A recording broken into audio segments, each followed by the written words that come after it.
Suyumuzun içinde bulunan radon gazımızın ön plana çıkması insanlara şifa dağıtmakta.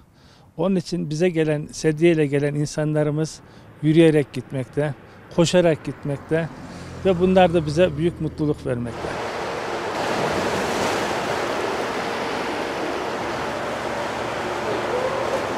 Kişi başı 25 liradan 120 liraya kadar konaklama imkanına sahip. Kozaklı gelen misafirleri bu şekilde ağırlayabiliyor.